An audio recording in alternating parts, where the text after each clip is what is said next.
Okay, so this is our defense of Gethsemane Butler plus bonus stream. And let's see. This is sprite number 49. Should I put it in to do or should I put it in your PM? PM. Okay. So that's sprite number 49. Alrighty. Epiphany Share steps off the designated soapbox. And let me navigate to Seganbot. Let me go to Messenger and thank my friend for replying. Yeah, one of my buddies who I've had some concerns about communication with, we had a good long talk yesterday and agreed to do better. Huzzah! Alright, yeah. Okay, we're good. What am I control Fing? Oh my god. Okay. So basically the concept behind this particular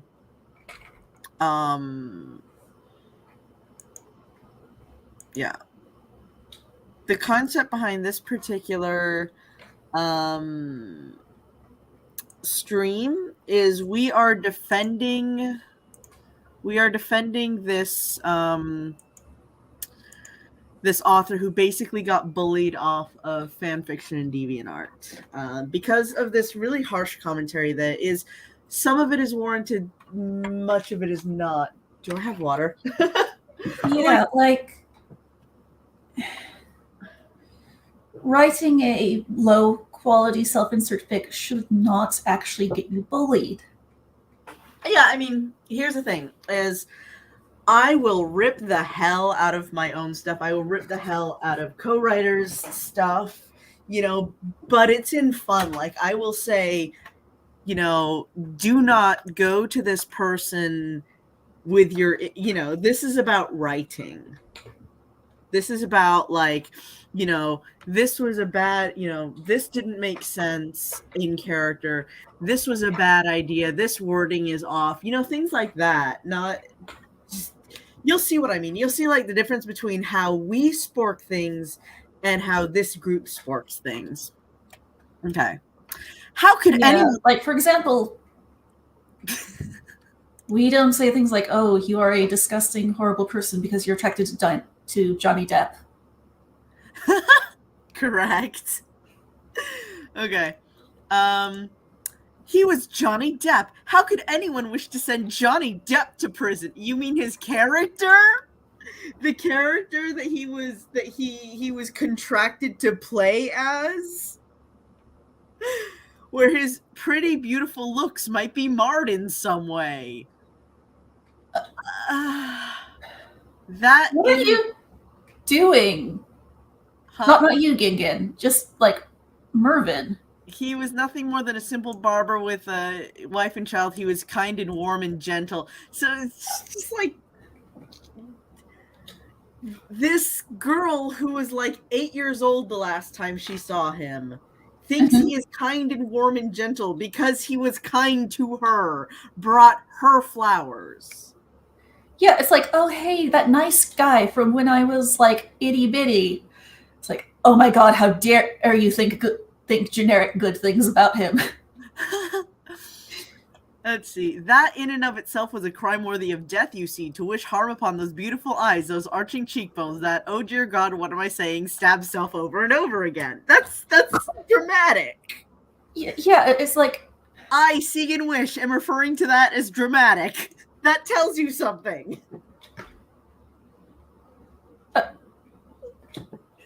It's like, okay, yeah, like reality check.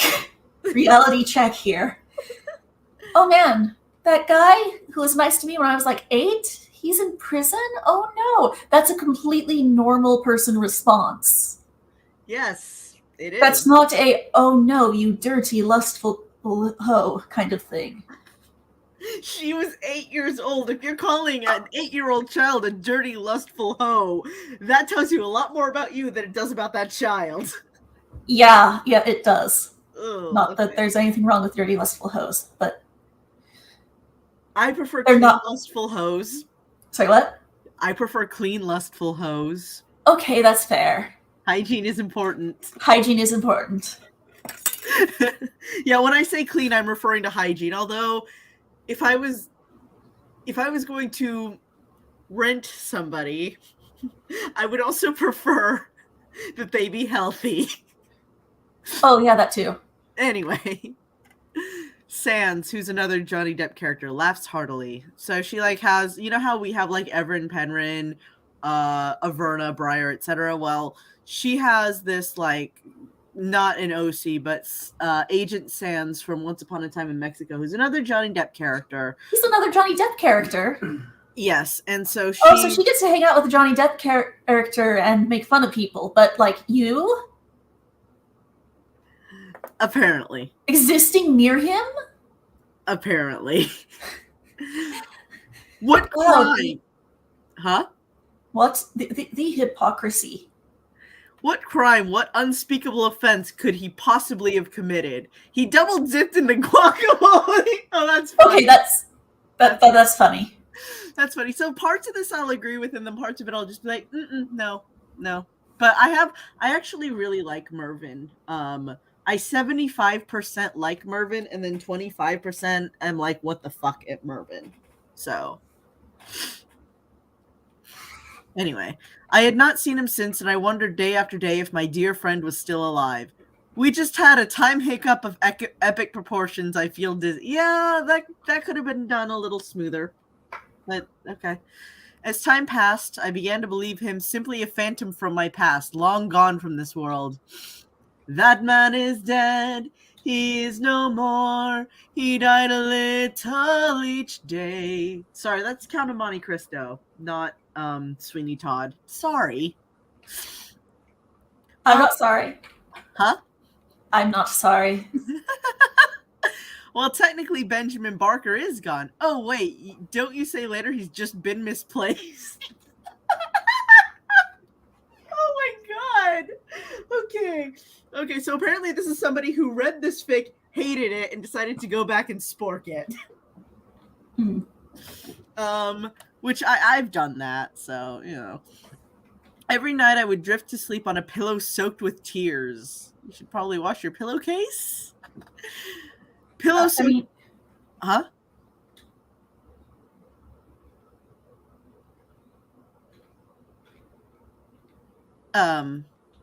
Were you gonna say something?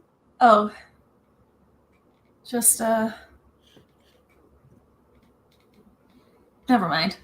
Okay. I forgot what I was gonna say. Okay. Pillow soaked with tears. Try it with your choice of vegetable of the day. Potatoes, french fries, or side salad. And it comes with a free dessert if you buy it before 5 p.m. I see. Eating pillows is something Trophy would do. Lydia made this joke that he screams, "I eat soap," when he's having intercourse. That's weird. It's a joke because like he was the first of the dragonlings to have intercourse. He fathered some foals. Like the thread was a complete joke, but he fathered some foals. He was the first one. But he's also the dragon who bangs rocks together going zug zug. And yeah, he's like he's the stereotypical dum-dum character, basically. I see. Yeah, but I have a lot of fun with him. And then Trinket is like cute and sassy. And then Threnody is like typical angsty teenage girl. And then Token is if Samuel L. Jackson was a fluffy dragon.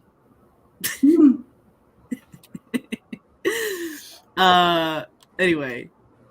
And I'm going to snip the rest. Judge Turpin arrives. Sue Victoria dislikes him immediately, naturally, because he is the bad guy. And Sue's always know who the bad guy is. You know what? The Sue's always know who the bad guy is. The whole, like, that metagaming, that is a legitimate complaint. Mm-hmm. Meaning it's a complaint that I've had. It's a complaint that other people I've written with have had with other people. It's like, canonically, this person's a bad guy, therefore I dislike them on sight, even though we have never interacted. Yeah. It's Although kind of, I do like. I really wish we could have seen what's actually written there, because yeah. well, right now we only have Mervin's word for it. That I Turpin know. didn't do anything. I've looked up. The thing is I was originally going to look up the actual fic and go through it line by line on WordPress like we do, but I couldn't find it, and that's why we're commentating the Spork. Yeah. It's kind of like Peter Pettigrew. All original characters know immediately that he's bad when they meet him in Marauder era fics, so they treat him like crap. Most people in Marauder era treated Peter Pettigrew like crap, didn't they? Yes, but I think what she's saying is, like, they treat him badly because they inherently know that he's evil, not they treat him badly because they're bullies and he's an easy target. Like, it's a different flavor of treated him badly. It doesn't make it okay, though. Like, neither one of those is okay. He asks to see her mommy. She complies, and off he goes. We get treated to a view of mommy's, quote, dark, silky locks while we're at it. Yay. What's wrong with your character having dark, silky hair? Like, I have never once complained about, one person I write with loves to write brunette characters. Okay, I have never once complained, hey, all your characters have long dark hair. I've complained, hey, these face claims, they look a lot alike and they're difficult to tell apart if you have prosopagnosia. Yeah. What, like, it really comes across as Mervin's just, like, getting angry because the author described something. Yep. The silly author has seen From Hell and assumes that even low-end prostitutes may look beautiful and unmarred so long as they are pure of heart like the lovely Mary Kelly and get to have rough kissing scenes with Inspector Aberline. Such utter nonsense. Again, we only have Mervin's word for it. I'm moving on to chapter 2. Yeah. Yeah. At the speed of LiveJournal. This is why we use WordPress. LiveJournal sucks and their character limit is stupid. So I'm going to have to import all our Twilight commentary over to WordPress as well, which we still never finished that. But okay, chapter 2. This part is awful, so I'll be scripting it. Oh no, really? You're gonna script it instead of, like, I love line for line, even if it's terrible. Because it's especially if it's terrible. Especially if it's terrible. Like, okay, in DOF, I think the only things we really skip are the sex scenes, but in One West Covina, when there's a sex scene, I read it in a newscaster voice, and it's much more entertaining. And also, we call the Mule Wagon like 500 times. Anyway, Madame is described as a tall yet somewhat plump woman with thick batting eyelashes and deep blue eyes. Why is everyone in this brothel good looking? Well, why not? As opposed to what? I'm sorry, aren't most people in fiction good looking? Can we just let the hookers be pretty, please? Like,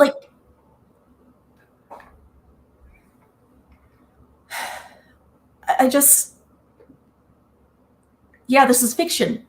People be pretty. I can't get over this. I really can't. Yeah, we noticed. Yeah. Turpin kisses Isabel, Victoria's mom, on the hand. Victoria is revolted. Yeah. Well, I mean... Okay, like, when I was a kid, I went ew every single time my parents kissed each other. Yeah. Yeah, and this is one of her mother's clients kissing her hand, and it's like, kids aren't that dumb. If she's 8, she probably does understand what's going on, at her mother's place of work. Mm-hmm. And she knows what this is leading, like, she knows what he's a client for. She knows what this is leading up to. It's okay for her to be squeamish. She's 8. Yeah. She's 8. Isabel, how wonderful it is to see you again. I'll do the Penryn voice. How wonderful it is to see you again. May I inquire as to the reason of your visit? The madam, gently reprimanding. The judge does not need a reason to come and visit our humble abode now, does he? Yeah, he's there to spend money and receive a service. Oh, baby? No,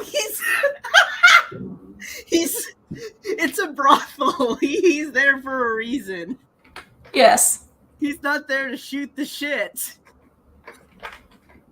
I'm sorry, shoot the breeze. Actually, he kind of does. It's a brothel. People don't just drop by for tea, and given that, you really shouldn't need to ask why he's there. Yeah, okay, so Mervyn and I agree on that point. I just, Victoria's gentility, or I'm sorry, her gentility was a facade. She was a harsh, unflinching, stern woman, meaning the madam, and I had no feelings for her but odium. So she hates her mom's boss. I mean, isn't that kind of... I'd say that falls into the realm of normal. Yeah. For such a sweet, gentle, and mild OC, she sure hates everybody, doesn't she? Oh no, I have the same complaint over some other OCs I've worked opposite from. Oh no, that hits close to home. Maybe she and Sweeney do belong together. One's full out psychotic and the other appears to be a sociopath. Show me in the DSM. Show me where they qualify. Please walk me through this. Yeah, well, you see, she describes things and has opinions about people. And when her opinions are good, if somebody is good, that's bad. And when her opinions of somebody is bad, that's bad. She's not allowed to like other characters, and she's not allowed to dislike other characters.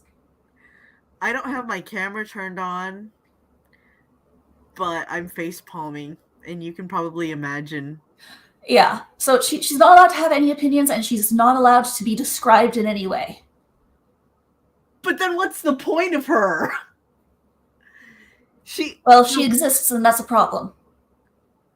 I've thought that about many people. Victoria's not one of them. No. By people, I mean fictional characters. At least that's what I'll say publicly. Anyway, which is exactly what Mrs. Lovett was, huh? Yeah, so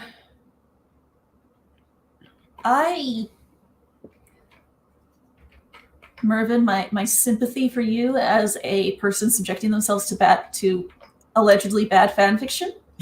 Alleged. Is basically 0 here because this is not a spork, this is a Morton's fork. Are you looking up Morton's fork? I am. Okay. A false choice because both options have equally undesirable outcomes. Yeah, this is a Morton's spork. Yeah. Sorry, Mervyn, your name is Morton now. Okay. I don't make the rules. Oh wait, I guess I do. Knocks on the fanfic writer's head. Hello, anybody home? Think, McFly, think. That's a little rude. That's a lot rude, actually. That's a lot rude. I don't think I have ever publicly knocked on someone's head going, hello, anybody? Well, no, I might have done that with Corey, actually. I might have done. I can't really say much about that. You can do it though. I have a reason. I'm getting long in the tooth. I've got no kids, and apparently the author forgot I adopted Joanna because this scene is set after I danced with Lucy at my manor. Dance being code for date raped. So I want to marry you and get jiggy with it. Morton, excuse me? Isabel, why, Judge Teppan, surely you do not want a woman such as myself? Yeah, no, agreed. He should not be married. Yeah, I'd be like, hold up. You want to marry a prostitute? Are you high? Which is Mervin's complaint about this as well. You are well respected throughout the ranks of society. I'm sorry, no, she's not. No, she's not. I am so sorry, Gethsemane, but no. I understand the temptation to make your character like well respected, but as a prostitute in Victorian London, I'm sorry, that is not possible. They're simply able to look past your vocation. No. Sorry. That's sorry. That is only. This is an oh honey moment. This is like an oh honey moment though. This isn't a you're a terrible person. This is just like maybe a little bit more research could have been done here. At any rate, I've never before known such a lovely, gentle, and talented young woman such as yourself. Aw. We have spent much time together over the years. I'm sure you have. Morton. Okay, time out, time fucking out. This doesn't work, and slapping the label of AU does not work either, because this goes beyond AU and flies headlong into alternate reality. Okay, if it's an AU, I think there's a few things that you can get away with. Like, if you want to say this isn't really Victorian London, this is an AU of like Victorian inspired London or something like that, I feel like that would be okay. Yeah, you can make up your own original setting and stuff. Like Black Butler had a woman as Jack the Ripper, so two women actually. Huh? 2 women. Oh yeah. I'm sorry, I forgot about her involvement. Yeah. I was thinking just about Madame Red, but yeah, you're right. Obviously, the Reaper would also be involved. Yeah. Duh. Judge Turpin is a well-respected judge of the community. He lives in a very big and upscale manor house. He mingles with the well-to-do, and as vile and evil and disgusting as he is, he's a gentleman. It's one thing to cavort with whores on the sly, but marrying one was a serious taboo. Yeah, you know what? I agree with that. Yeah. Nothing objectionable there. He would have been run out of town. That's valid. He would have been run out of town on a railing. That's valid. And guess what? They didn't look past the working woman's work back then. That's because they couldn't. So, don't you know anything about the attitude towards sexual activity back in those days? Correct, but could have been phrased more gently. Yes. The word repressed comes to mind. Or you could just say sexual attitudes were beyond repressed in that time. You could just say that.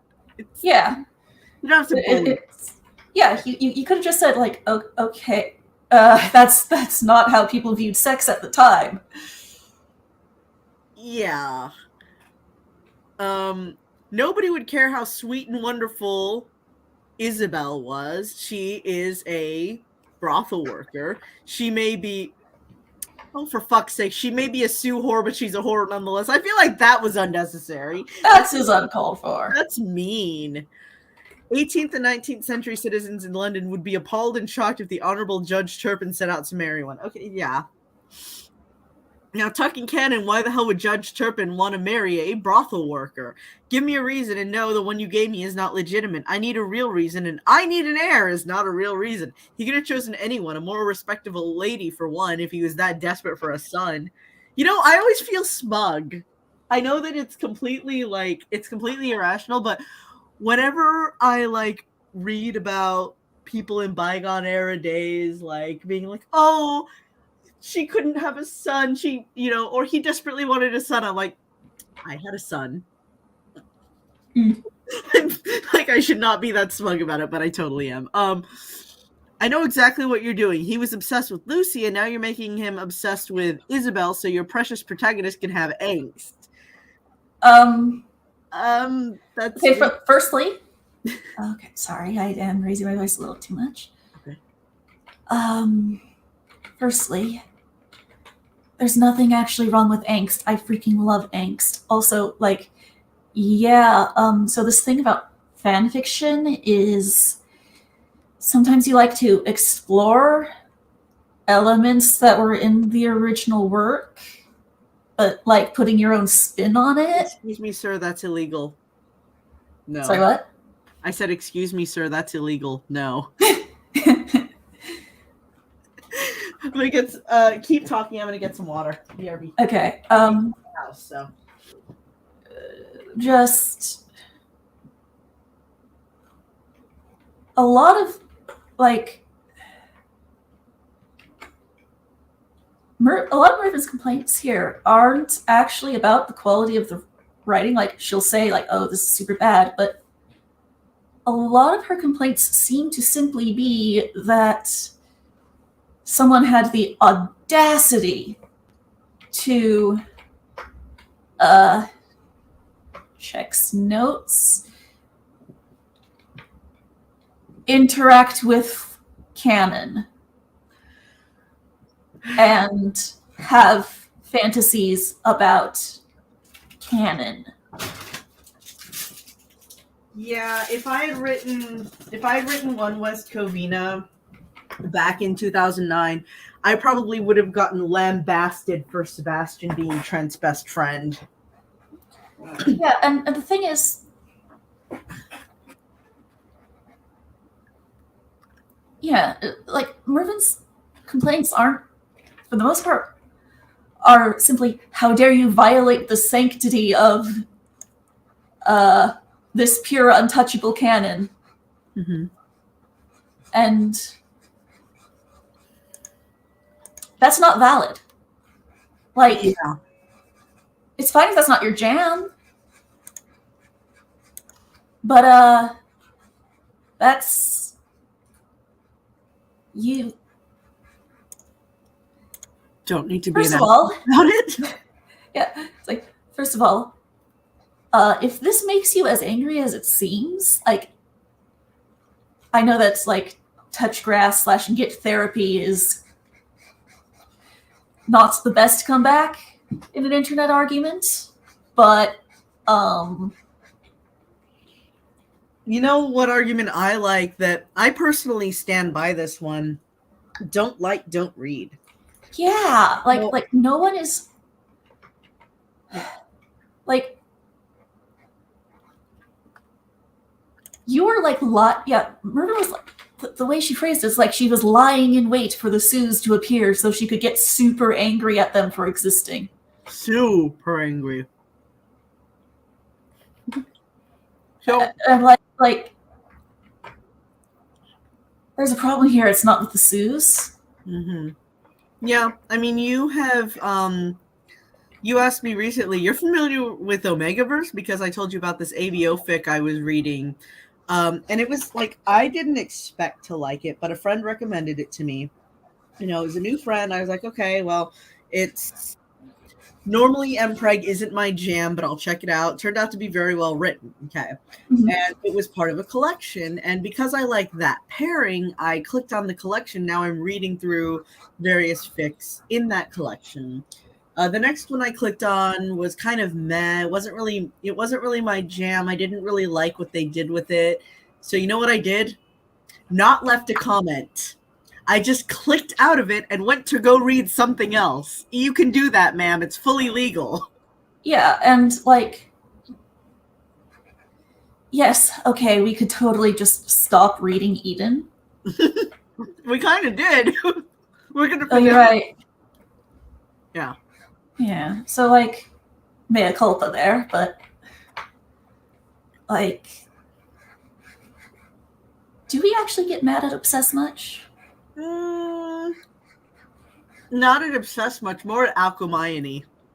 Yeah. Like, I've never said Obsessed much as a person needs to be drawn and quartered for writing, for writing a character who has contact with Lucius Malfoy. I've never said that. Yeah. I've gotten mad at Alchemione because, like, she's out of character. She should be an OC. If she was an OC, I might like her better. Yeah. If she was an OC, or if she was Lavender Brown, or Romilda Vane, or literally anyone other than Hermione Granger, I would probably like her quite a lot. I would be able to sympathize with her up to a point. But the problem is that she's Hermione Granger. And she's bad at it. Yes. Let's see. And then in One West Covina, again, I think mostly we get mad at the characters. Like, is it Greg's optometry exam hour, Greg? Not is it Bex's optometry exam hour? Because that would be mean. Like, we're ragging on your characters for fun, and then there's we're being an asshole to the writer because and yeah, we can get a little bit hard. Like, we've been a little bit harsher in like commentating side chat when one of us has been, well, the term my therapist uses is activated. It's like a couple steps down from triggered. When something happens that like activates like my history with emotional abuse, or like your history with ableism and discourse, stuff like that. And then we just kind of go like, frothing at the mouth. And then there's times when I'm like, okay, I need help with this because I just started screaming and nothing I'm saying makes any sense. So there's like things like that. Somebody's messaging me on that's you. Yeah, it is I. Perfect. Okay, so that is our sprite number 49. Yay! Can I show everybody? Oh yes. Okay. Epiphany's chair steps off the designated soapbox. That is brilliant. I love it. By the way, here's also the soapbox in isolation if you want to use it for other things. Yes, I do, because we use the soapbox quite a lot, I think. Okay, so that's... Hold on. Yeah? Mr. Fifi, are you all right? Yeah, I'm just listening. Okay. Just checking.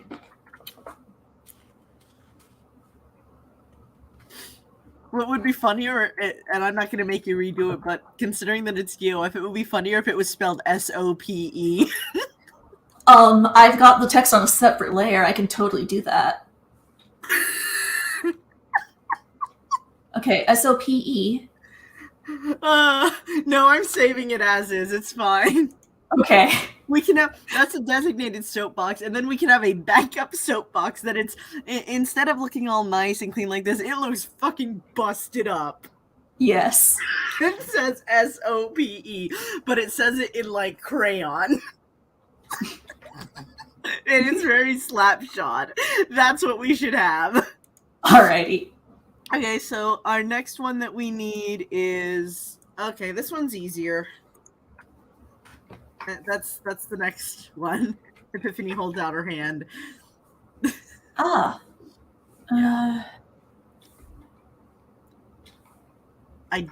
don't think we have that one. Or if we did, I definitely did that. What? Okay, then. I have it like right here. Oh, okay. Let's see. The perspective on the hand is a little busted, but. Epi holds out hand. Okay, then I'll have to save that to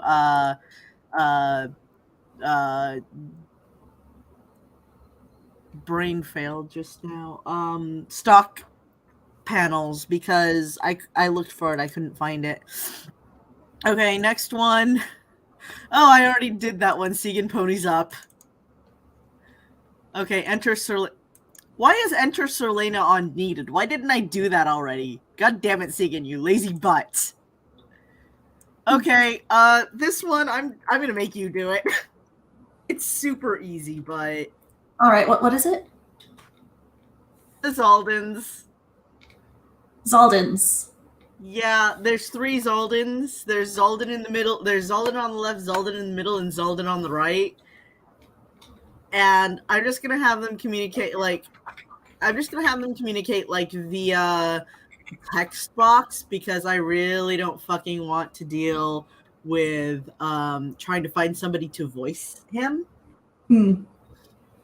So I guess any kind of like Zalden cosplayer fan art, whatever, and we can credit it, or just like the canon Zalden sprites, whatever. Oh yeah, I am saving this image as. And it can even be like 1 canon, 1 fan art, 1 cosplay. Actually, no, I like that idea. 1 canon, 1 fan art, 1 cosplayer. Oh, okay. Sorry. Is that too much? Well, the thing is, I've let's see. I've found myself a Zaldan with no background. Okay, let's do And that. he's like, yeah, and so if I were to, yeah, I'd have to cut out the other ones, Oh, okay. and cutting things out is a little bit of a pain, but Okay, so let's just do the simple way because they're gonna be on screen like not that much or for all not right, that long. So let's do minimal effort. That's perfect. alrighty, Awesome. Um, and it's also uh, perfectly valid to say I just don't want to put that much effort into it. I will always accept that as an answer for DOF. all right. Right. Let me just. Excuse me. Oh, sorry, I was pressing the wrong button. That's why. Can I continue reading? Oh yes, absolutely. Mm-hmm. When I'm done chewing, I grabbed a food bar. So.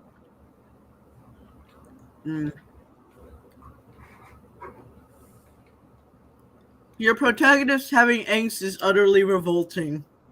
What? I want you to know that. Averna is revolting. Literally, all of your characters are revolting. They have angst. That's not allowed. Bye. I mean, if Averna's revolting because she's into corpses. That's not revolting. Please don't kink shame your characters. I'm okay. No, but wait, As well hold as on. is revolting, she wants a threesome with 2 brothers. I will kink shame the hell out of her. Although kink shaming Desmond is always valid. Let's be real. Yeah, let's be real. It's just but oh yes, thing happens. So your precious protagonist can have angst. So there's this thing about protagonists. Things happen to make them feel things. That things happen for them to have reactions to because they're the protagonist and the story is about them. You know, I bet that if this protagonist was a complete blank slate and felt nothing and just like recited events dryly, she'd get on her for being too much like Bella Swan. Yeah, there's no winning.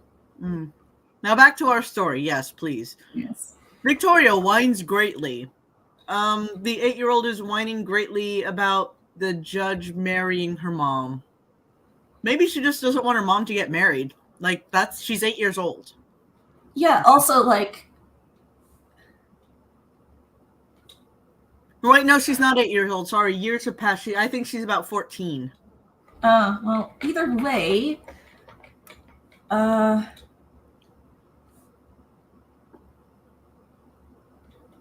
Oh gosh, I just realized how huge this image is.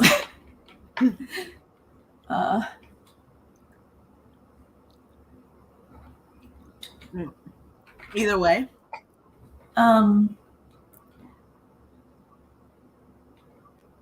kid being upset / anxious about a major change in their life? How unrealistic.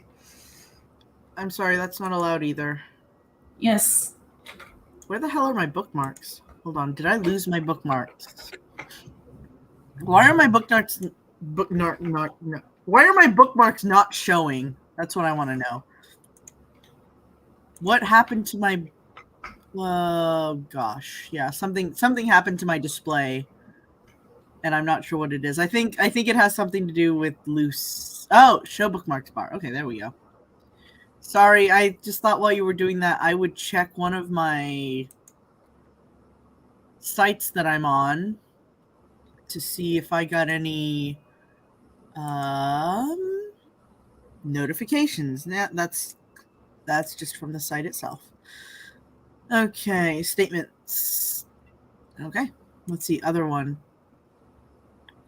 Oh, fuck. Yeah, CD baby. I don't want everyone No, don't notify me about free music, guys. Just let me sign into my CD baby. So I produced music. I produced something akin to music at one point in time. 13. Yeah, so I actually recently got paid from CD Baby because they're on autopay. Yay. Awesome. Okay. Yay. Let me share screen again. Isabel accepts proposal. Victoria runs angstily from the room and into the pouring rain. As you do.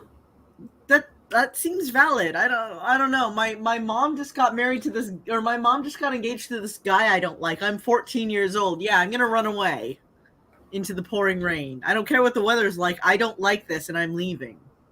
Yeah. This is so freaking cliche. Everything is derivative. Literally everything is derivative of something else. Also, like, sometimes you just want, like,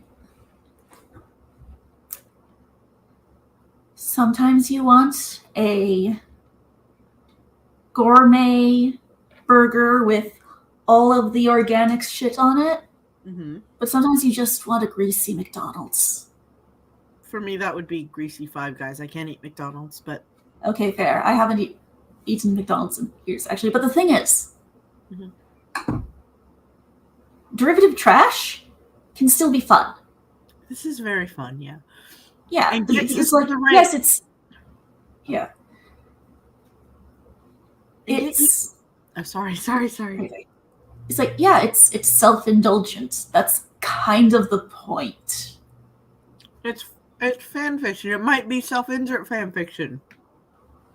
Like, if we sat here pointing out all the ways that One West is self-indulgent, we'd be here for years. We might actually be here for years, actually. Considering we do like half a chapter per week. And get used to the rain. You see it again. It's London. Okay. It's London. Of course we see the rain again. It's London. It's London. Later, Mrs. Lovett's shop is shielded from the outside world with cream gossamer curtains. Oh, that sounds really pretty. Even her shop is suified. Christ on a cracker. I feel like that is taking the Lord's name in vain, because that is not really that's not really worthy of that. Like, that's not really worthy of cursing about. Like, she has cream gossamer curtains. That sounds lovely. Yeah, and I just...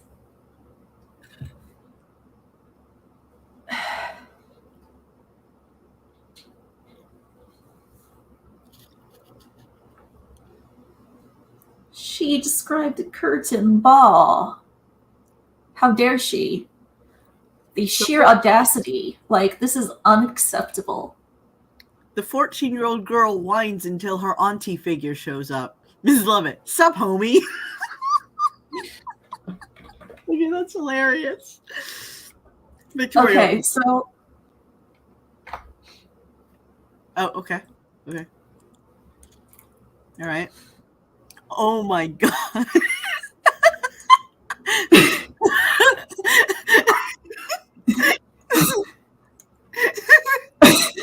Okay. For the record, I know that adult is backwards on the flipped one. That's intentional. It makes it funnier. It makes it funnier. I feel like, yes, it would be incredibly easy to just, like, use the perspective tool again. Don't! But, this is perfect. Yeah. I love it. But jank is kind of part of our brand for this thing, so... Oh my god, it is. Okay. Next assignment. I'm so glad we're doing this. This is great. Okay, so that's everything up to 100. Okay, so what's next? I think most of this is on me. Sparkle Pyres don't count. Aw, that's mean. Oh, Vaughn. I haven't figured out a Vaughn sprite. Should I make Piffy dress Vaughn up? Nah. Let's see. Spear through the ceiling I have. You sent me a spear through this. Yeah, you did. Okay. Mana. Okay. Adult. But Corey calls him the Maya Hone because she wants to be Sparkly. She writes fanfic about my original story that I didn't even publish, and she hijacks some of my characters.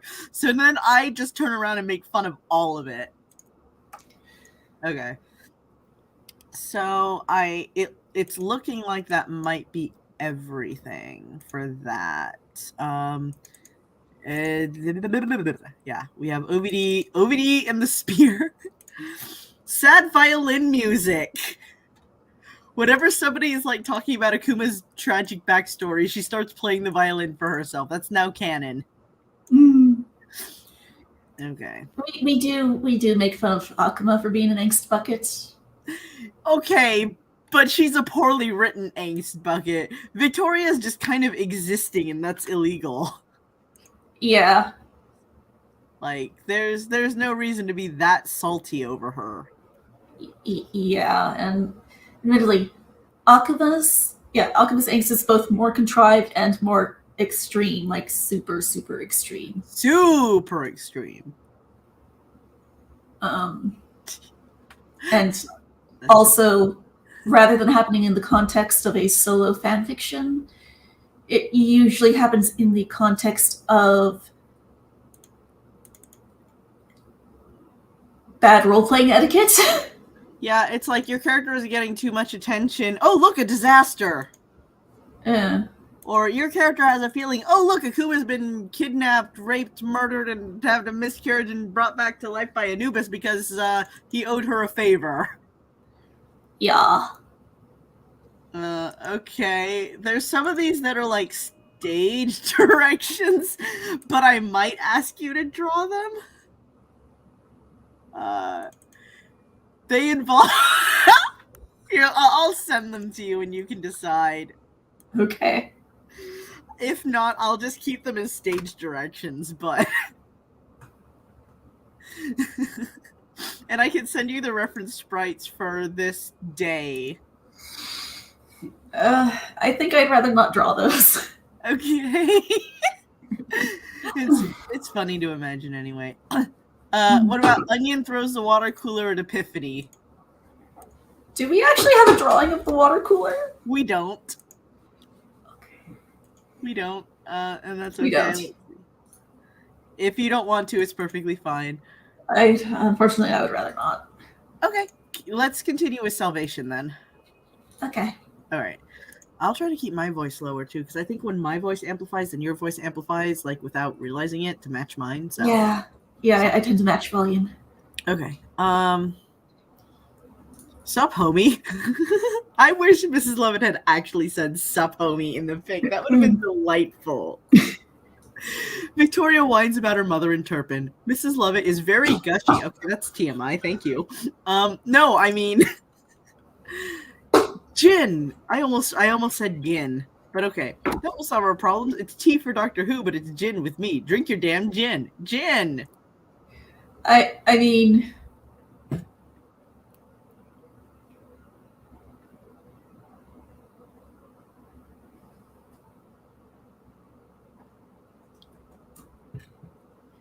She did keep a bottle of gin in canon. I don't see why this is a big deal.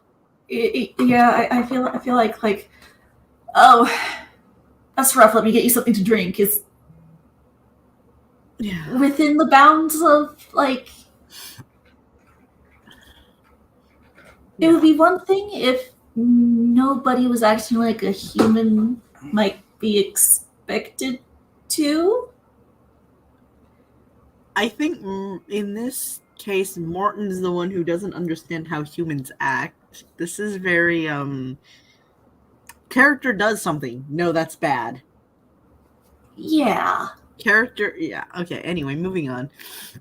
Victoria continues to angst. Morton, you're no Sweeney Todd, Victoria. Nobody does angst like he does, and nobody can make it as fascinating as he does. Oh, that's rude. So don't bother, just stop. It's getting very annoying. That's rude. Yeah, so basically it's like, excuse me, Sweeney Todd is sacred. Get your dirty, grubby fingers off of it. That's exactly her attitude, actually. And that's dumb. That's so dumb. Mrs. Lovett, well, you can stay with me. It's not like I'm poor or anything. I can afford to have you here. Yeah, that's a valid point. She did say that times were really hard economically. Victoria, even more angst about her only friend in the world. Mervyn, I wonder how fast she'll turn on Mrs. Lovett the instant she starts seeing her as a rival for Sweeney's affections? Anyway, gonna snip here and then we'll get back to Spork some. Basically, the strange 13-year interlude the author gives us has Victoria's mother thinking her dead for no reason. Victoria angsts about Judge Turpin and talks about how much she hates him, so she can establish some kind of connection with Sweeney Todd. They can angst prettily over everything that pisses them off together. I mean, that's valid. Okay. Hopefully with their respective clothes off. That's not how I read it, but okay. Or that's not how I've read anything. Let's see. Sue also states the obvious a lot and then switches into I'm obsessed mode. That sounds like Joe Goldberg. And we end the interlude with this quote. It pained me to know that he had been in prison for nothing. If only there was a way I could have helped him escape from such hell. There's like literally nothing wrong with that paragraph. It's like of course she wishes she could have helped the person who was kind to her when she was a child escape from this horrible place that he didn't deserve to be in. That's how people think on planet Earth. She's really kind of creepy. Is she, though? Is she? Benjamin Barker, an all-around nice person, feels sorry for a little unfortunate, so he gives her a nice flower and doesn't shove her away in the gutter, where the little piece of shit ultimately belongs. No, that's mean. That's mean. That is so mean. She has intruded on Sweeney Todd's holy presence. It is unforgivable. And she immediately becomes obsessed with him. That's scary, yo. It's fatal attraction. It is not fatal attraction. It is nothing like fatal attraction. Anyway, Sporking time. Oh, goody. I actually enjoy the line for line. One particular evening, Mrs. Lovett and I were working feverishly behind the counter, baking pies and making filling and dough. Yeah, she was real lively when we first see her, the lethargic and bored way she was hacking away at a piece of dough with that butcher knife and all. Feverish work. Okay, well, maybe, you know what? Maybe when she has another woman working with her, when she has company with her, she does things a little bit more energetically. It's a concept. Yeah, and also, like, maybe some days are busier than others. She canonically had, quote, the worst pies in London, so business was always bad because there wasn't really anything to use for meat, and she just kind of, like, stopped caring. Yeah. So, yeah, she did not really have the energy to give a shit when business was bad, times were hard anyway, but now she's got someone else working with her who probably, her presence probably cheers her up quite a lot. Like, when it comes to working in a pie shop all alone, never having any customers, versus working in a pie shop with a friend, maybe also never having any customers, but at least having someone to shoot the breeze with, which sounds more appealing, which would, you know, one of them might make me lethargic and one of them might make me kind of, you know, chipper. I was occupied with kneading it, Mrs. Lovett placing it upon the tins, when we heard the door open and the eerie tinkle of the bell above it. It's only eerie because of who walked in. You know, in You, when the bell tinkles, there's this kind of, it's like music box tones in a minor key. And that is very eerie. And I love it. It's like accompanied by that. The bell is not eerie, and he opened it very quietly, you know. Oh, cried Mrs. Lovett, a customer. So this is like, the dialogue is taken from the songs. It's like it's like the songs, but just in dialogue form, which musicals are kind of hard to write fan fiction of for that reason, if they're canon. So I'm here for the Sue. Where the hell are my razors? Dude, that's mean. I glanced up to find that a tall, broad-shouldered figure had entered the shop. Even if I hadn't seen the movie or play or known what this is about, guess what? I would have known exactly who it was because of this. He was rather tall and broad-shouldered in stature. You suck, and I can't keep emphasizing that he's not tall and broad-shouldered. It's not actually bad to know exactly who it was immediately because they used the same description that was used earlier. Like, that's consistency. Like, the curly-haired blonde looked up at the sound of Trent's name. Everybody immediately knows who that is. Yeah, and like in... Okay, so in the book I'm working on, it's like Daniel doesn't actually know Harbor Master Hurley's name, so when he's like... But when Harbor Master Hurley starts talking to Daniel, well, I need to give him a description, and so I fall back on descriptions I've used before so that the reader will understand. It's like, oh yeah, I know who this guy is. I'm sorry, Piffy, but you're not allowed to avoid confusing your readers. That's illegal. Oh dear. Author J like O. Shame corner with thee. No, imaginary, arbitrary shame corner. Okay, I know all of our shame corners are arbitrary and but yeah. Mrs. Lovett immediately began to bustle about, doing what we don't know, but she was bustling about, by God. Oh, okay, that is a little funny. Okay, no, that would be freaking hilarious if the rest of the Spark weren't so mean-spirited. Like, that would be hilarious. That's the kind of thing I would say, so... Yeah. Make yourself at home, dear, she said as she ushered him to a chair behind the table. Times are so hard, they only have one table. Okay, the nearest table would have been better. The table nearest the door. I don't actually know. Like, I assume that this is a location that was shown in the movie? Yes, it is. Okay. So, there's... yeah, like, I'm mostly seeing the exteriors here. But in God, That's Good...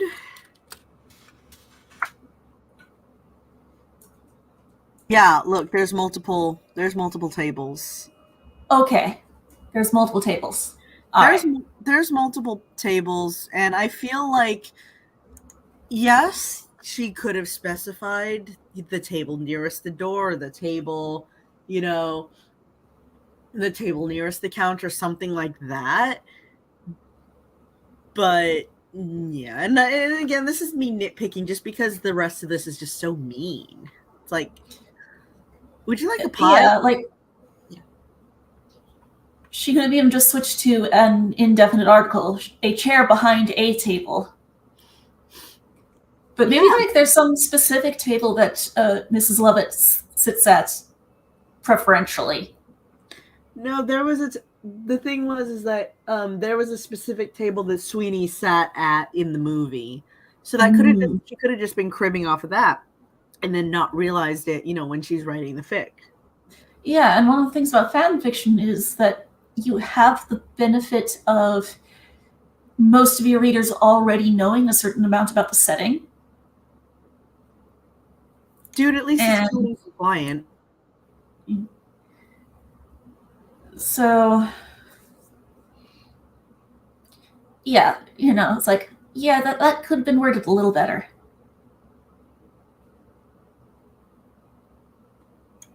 Sorry, I'm like muting and unmuting myself to eat Funyuns.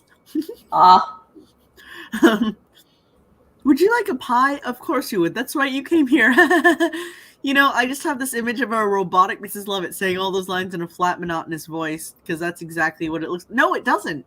It doesn't. Can I see the screen? Oh. Well...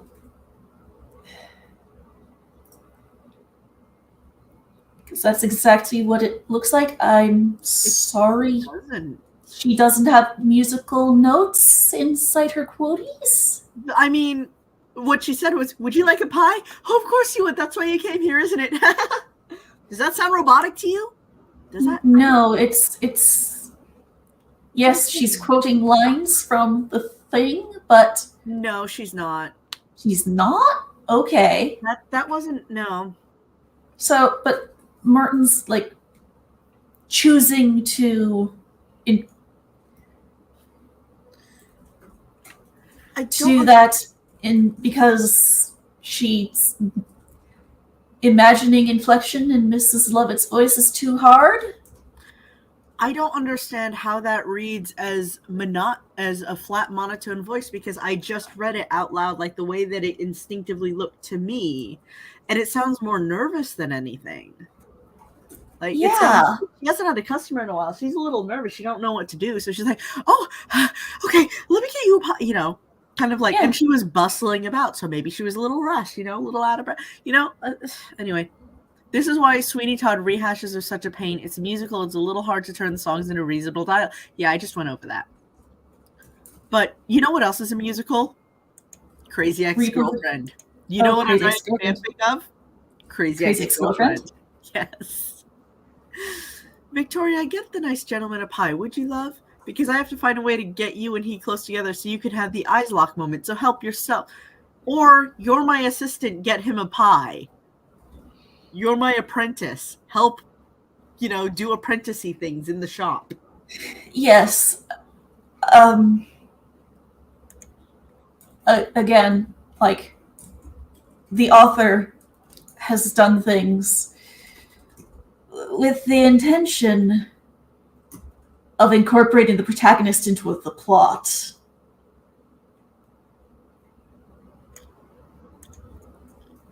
I obeyed and retrieved a fresh one from the oven behind the counter. Even without the music, she's ruining the worst pies in London. No, it's one of the few times there's comic relief, but no, we'd rather take the comedy and replace it with gooey romance. So? That's your personal preference? Crazy Ex-Girlfriend is a comedy too, and I replaced it with I replaced it with romance, hurt, comfort, angst, drama, like above all drama. There's just so much soap opera. Darkness. Huh? Darkness. Darkness. Yes. And crossed the room to him. I placed it before him and retrieved a glass and filled it with ale. You don't serve ale in a glass. Ain't good form. I didn't know that. Maybe she, that's not common knowledge. Maybe just somebody didn't know that either. Ale and beer are about the same thing. Beer gets served in glasses all the time. Like, okay, maybe that's not how you serve it in Victorian London, but I'm not quite that much of a history buff to know that really, really specific thing. But like, she's in like the low end of London. She's not in the fancy part of London. They're, as Mervyn keeps pointing out, they're on Fleet Street, meaning it's in a very dingy part of London. Like, yeah, but like, so I feel like ale doesn't. Piffy. Sorry. I feel like even if it wasn't good form to serve ale in a glass, it would be okay, because this is very much a like downtown shop. Yeah, and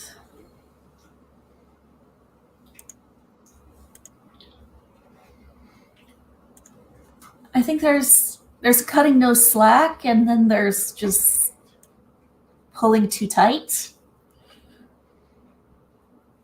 Does that make sense? Yes. Yeah, it does. Yeah. Okay, so sharing this tab. Yes, I know I'm sharing this tab. I know I'm sharing the tab. Okay, well, whatever. It's not like showing them. It's just because I couldn't like keep going share, unshare, share, unshare, share, unshare when I wanted to eat chips and mute. So now I have like them. So I have the two tabs side by side. But okay. Let me scroll to where we were. He looked up at me and I found there was a certain familiarity about him. Well, naturally, it's got to be you to recognize him, even though nobody else did. Canonically, yeah, nobody else recognized Benjamin Barker. So it's a plot hole, but then again, it's a self-indulgent, self-insert fanfic. It's okay. Yeah, and also it's like, that is Benjamin Barker. It's like, no, this guy looks familiar somehow. I wonder why. Right, and let me make sure that this isn't going to show up when I... Okay, good, so it's tab specific. So let me, type you something that in Discord. Okay.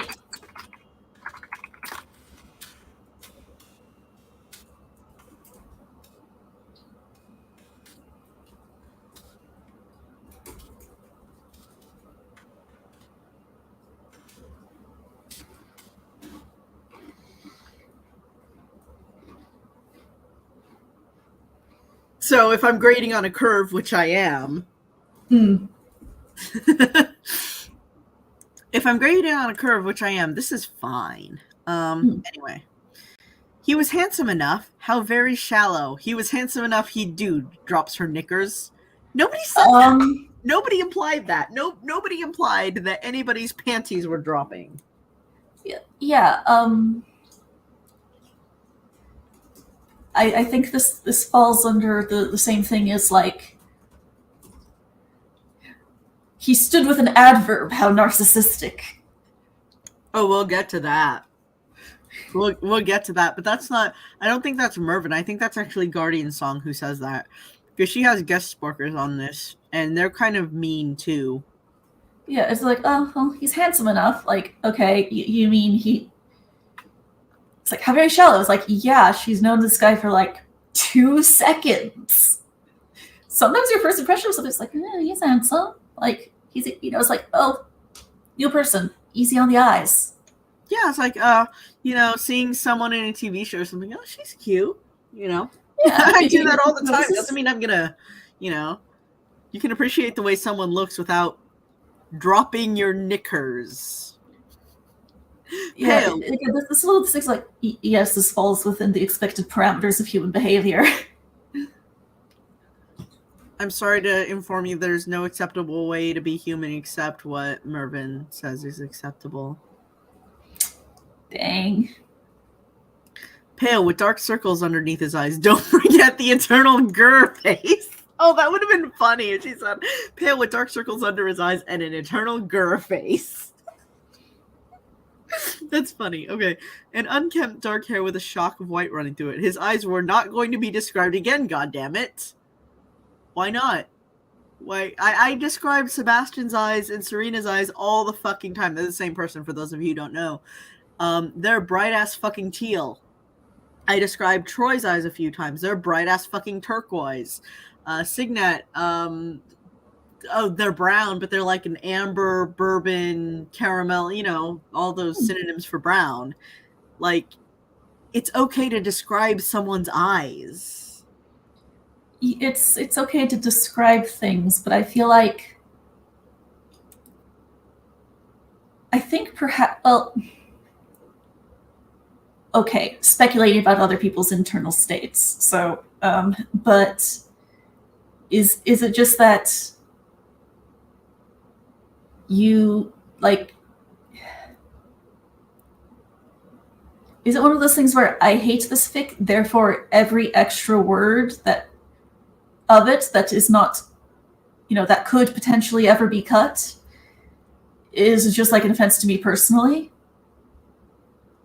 I mean, is it that kind of thing where it's she seems to really, really hate descriptions of things, and I'm not sure why. The thing is, I think she's read this fic all the way through, and she's read other things by this writer and didn't like them. Okay, but also, she apparently likes Joseph Conrad and thinks he's a great writer, which is, I question her taste. But, do you know what? So, You know what the one Joseph Conrad book I've ever read was full of? Walls of incredibly dense descriptions.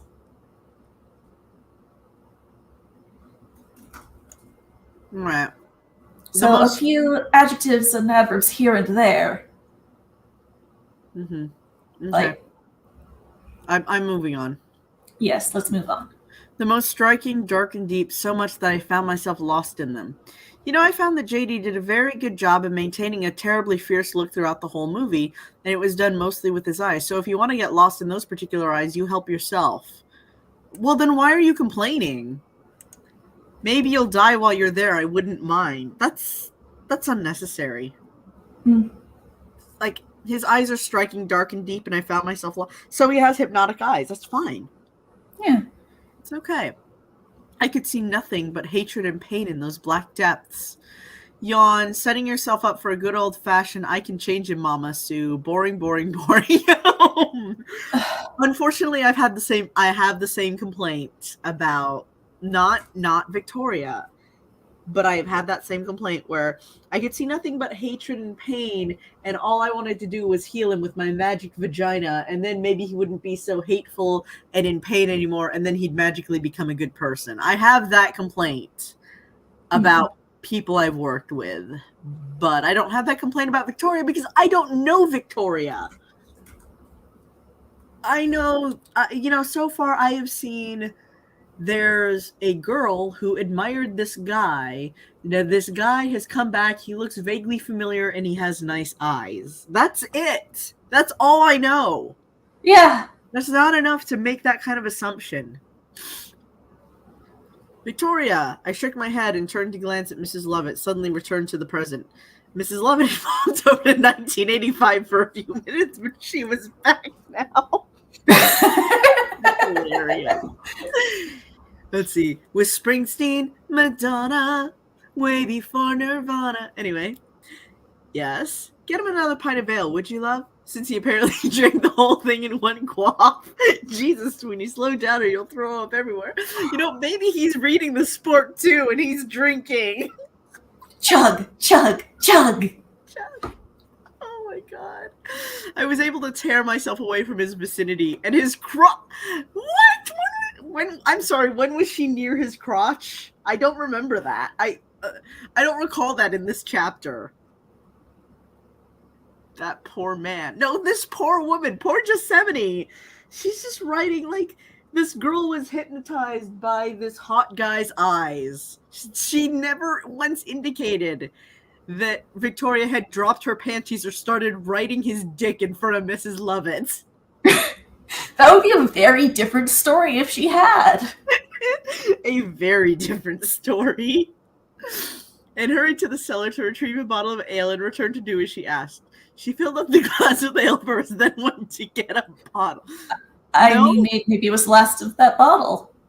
No, she didn't fill up his glass. She says, I tore myself away from his vicinity, hurried to the cellar to retrieve a bottle of ale, and then returned to fill the glass. That seemed clear to me. I'm so utterly confused. Well, check your reading comprehension then, honey. The stranger finished, and Mrs. Lovett immediately ushered him to the parlor adjacent to the shop, and we still have no idea why she's doing this. Poor Mrs. Lovett, struggling uselessly to cling to shreds of cannon, doing only what the tattered remains are bleeding out for her to do. She's ushering him to the parlor adjacent to the shop. I don't see anything worth picking at there. Come and stay for a spell, she said warmly. He did as she asked, but did not sit, because sitting was not angsty enough. Or maybe it's because he just planned to stand. Maybe he just prefers standing. Maybe sitting up, maybe sitting down is uncomfortable for him or something.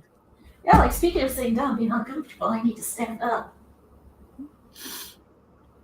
This Sue likes him nice and angsty. Now go brood angstily, Sweeney. You apparently didn't do it enough in the movie, only this time make it really...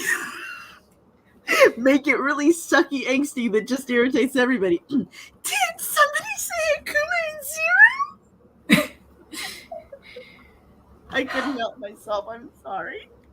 See, I'm going to decline to sit angstily. Just so angstily. Gosh, I'm standing next to my chair and it's so angsty. Like, this is just the saddest thing. You know what you forgot? You forgot something very important. Thanks, fine wine. Almost. Oh, I'm not sure if you'll be able to hear it. Can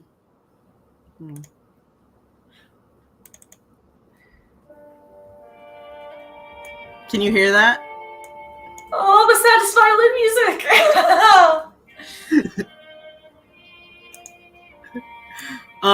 Instead, he just stood before the flaming death. No, I don't think so. Nice try, though. Hearth, deep in thought. I sat down in a small chair near him, almost so close as to touch him. Creepy stalker Sue. How is she being creepy or a stalker? He's standing before the hearth and she's sitting down next to him. Yes, but she thought to herself that he was handsome, and also that he has rather captivating eyes. Therefore, everything she does is creepy? They're damn scary, and Soother thinks it's just romantic. Next, she'll start She singing hasn't about done every... jack shit yet. I'm Huh? sorry. What? She hasn't done jack shit. Agreed. Next, she'll start singing about every breath he takes. You know what? I have a creepy stalker Sue, who's supposed to be a creepy stalker Sue, who loves that song, and is my villain protagonist. Yep. And they are... I told you I had considered actually suggesting that Does Sporking take a look at One West, but after reading this, I kind of don't want them to, because they're like, I tear it to shreds. They would put it in one of those shredders that only makes dust. I feel like they complain about all the wrong things. They would, yeah. I feel like we complain about maybe some things that ain't necessarily complaint worthy. They would complain about every single thing. Like, Trent breathed. Oh no, how dare he? He should stop. Mrs. Lovett continued to stare at him. What's brought you here to London, dear sir? Sweeney pointed to Sue. Her... Oh my god, no! It made me show up here. I didn't want to, but there you have it. Are you kidding me? So, when he does things that he didn't do in canon, it's the Sue's fault. And when he does things that he did do in canon, it's the Sue's fault. It's the fault of her... It's the fault of her... checks notes... magnetic... mind control vagina. I've never seen you before. You have, replied the gentleman. That's good, Sweeney. Give away your identity to these people, especially since you don't recognize at least one of them. Smart move. He must be trusting his dashing good looks to ensure the females don't squeal on him. Okay, first of all, women. Not females. If we're talking females, we're talking about my cat and my sister's chinchilla. Secondly, I agree that was a dumb move. Like, he could have just gone like, replied the gentleman, or just not responded at all. But I also understand sometimes you need to do the hand wave dance to further the plot. It was then, it seemed, that she had a sort of epiphany. Oh, so she's the serial killer in the story. So there's a song in the show called Epiphany wherein he starts killing people, like, left. Oh, okay. Yeah. Benjamin Barker! Dun, dun, Dun, dun, dun, dun. Or not. Yeah, it's unrealistic for her to have, like, clocked him that quickly, but again, hand wave dance. I froze. Like, okay, yeah. It's like that was clunky, but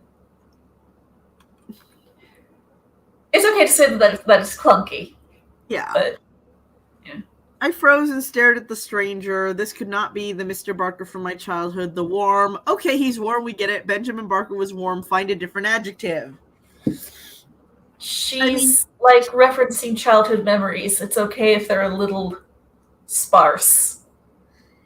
Yeah, and I mean, we haven't gotten to the point of softly yet. I apologize. We do actually get to that point, though, with that word in this fic. So. Oh, okay. Kind man who would sit with me and speak with me for many hours at a time. What had happened to this dear man? It's called prison. It's a highly unpleasant thing to have done to you. Well, yes, but again, a very young, naive woman, it's not like she would grasp like all the ramifications of that. Oh no, what happened? How dare you not to deduce what happened? No, he answered, his voice suddenly dry and rats. She's not allowed to deduce his identity. She's also not allowed to not deduce that he had a terrible stint in prison. No, he answered, his voice suddenly dry and raspy. Ah, see, all those cigarettes finally caught up to you. That's legitimately funny. Okay, we've got 10 minutes. I'm aware. Thank you. Okay. Not Barker. It's Todd now. Sweeney Todd, and he will have his revenge. For what? I don't know. But I'm gonna have it. Yeah, they should have put in the exposition about the, so basically, there's a song that basically explains everything that happened while he was in prison. Or like not what happened while but like, it's explained that the judge raped his wife and kidnapped his daughter and is raising her to be his new wife, and got Sweeney sent to prison for life on a false charge. Like, that is explained in a song in canon, and Mervyn is complaining that that is not explained through dialogue here. But she just mentioned that it's hard to make musical numbers work in text. Yes. Okay. Well, maybe you should have waited for me to tell the story of your wife and daughter. Shut up, I do what I want. That is such a Serlena line. Mm-hmm. You're barking mad. That's right, arf, arf. Anyway. But I didn't do anything. No, you're barking mad. You just are. I can sense that with my hair. It's a complex network of nerves constantly processing information. Yay for random lines. My plan of mangling canon into a scribbling mess is working perfectly. I need you to know that when she says mangling canon into a scribbly mess, I'm imagining like you know there's a meme of like Loki's family tree, and it's basically a hair that you pull out of the drain. That's what I'm picturing. The years have no doubt changed me. Oh, wait, that's page 93 of the script, isn't it? Where are we? Oh, we're on 15. Man, I was way off. Sorry, let's try again. I rose. Mr. Barker, do you remember me? He stared at her for a moment, then said, oh my god! No, what the fuck? No, thank you. I'm not reading that out loud. That's horrible. That's awful. He looked me over, silent a moment, and when his eyes met mine, they had a Saitaro moment. No! Not the eyes! Eyes and eyes and eyes and eyes and eyes and eyes and eyes. Widened. Victoria, little Victoria Harker. No relation to Jonathan Harker. That's one of the protagonists in Dracula. I mean, I think it's okay to take the last name of another character from a Gothic novel. I think that's fine. He slowly lowered himself into a chair near the fire. 15 years I've been gone, and thank you for the update. We look forward to your next one. Maybe it'll be to say you were in prison. I did by waiting 15 years of it on Devil's Island. 15 years dreaming that I might come home to a wife and child. I think you skipped a line again. What do you want? You want him to like reproduce everything flawlessly from the original libretto? I could pull up the original libretto. We could read through it and do that right now if you like, Mervyn. I need to say, repeating canon verbatim is a lot less interesting than. I mean, that actually is something that in fan fiction, if they do that too much, I feel like I'm having my time wasted. Yeah, I like references to canon, recaps from canon, things like that. Like every so often when we're reading One West, I will pause and give you context for something that happened in canon. Because I'm not fucking writing out the whole damn thing as it happened. I'm just not. So yeah, he's like summarizing. He's skipping around. He's saying some lines that he said in canon, but he's truncating it, and that's perfectly fine. Yeah. He looked at Mrs. Lovett. Where's my wife? Man, I'm just as confused as he is by this point. And who made... So these are all just random lines from random numbers, and because I know the context of those lines and those numbers, this is making me laugh. Even though, again, I think this is unnecessarily mean, so I shouldn't be laughing, but it's like, I don't know, it's a reflex. And who may it be said is your intended, sir? Why doesn't the beetle come? Benjamin Barker! Fetch the boy! Why the hell am I reciting random lines? That's unnecessary, but it's funny if you've seen the musical. She bit her lower lip. She's gone. Poisoned herself. Arsenic from the apothecary around the corner. Here's a question. Why doesn't Miss Sue know the truth? She visited all the time, lived with Mrs. Lovett for 13 years, etc. Why wasn't she seen who the beggar woman really is? Oh, that's right, because she's told Sweeney about the beggar woman. That means that she and he wouldn't be able to get married. We can't have that, can we? In the original play, there's a beggar woman who's also a prostitute. But like she like lives on the street because she's a beggar woman. And at the end of the play it turns out that she is Sweeney's wife and that he just killed her, and that Mrs. Lovett basically tricked him into thinking she was dead so that Mrs. Lovett could have him to herself. Oof. And then he cooks her alive in an oven because he's furious. Like, of course he's furious. But anyway, so apparently Mervyn is dragging Victoria for not knowing that the beggar woman poisoned herself. Like, it's possible Victoria, having been a teenage girl, having been a preteen or teenage girl at the time, let's see, if she was like 10 years old, didn't know what was happening. Mrs. Lovett was an adult. There's some fan theories that say she was complicit in what happened. But like this 10-year-old girl isn't going to know that, you know, this chick took poison and now she's insane. She's not part of her every day, you know? Yeah. Sorry, I'm getting a little tired. All right. Okay, we can stop for now. Okay. This will be our place where we left off. Let me put that in Discord. And we have been going for about an hour and a half, so thank you very much for making the sprites. Yeah. Happy to help, and thank you for sitting with me while I did it. It made it so much easier. Yay! Yeah, bonus stream is honestly, like, it's fantastic. Like, it's a lot more, I feel like it's a lot more chill. Because we're not trying to, like, get a chapter done. We're just sitting here and talking shit. All right, so Huggles. Let's continue talking on Discord. Love you too. Yeah, we'll talk more on Discord. I need to call my folks. Okay, bye.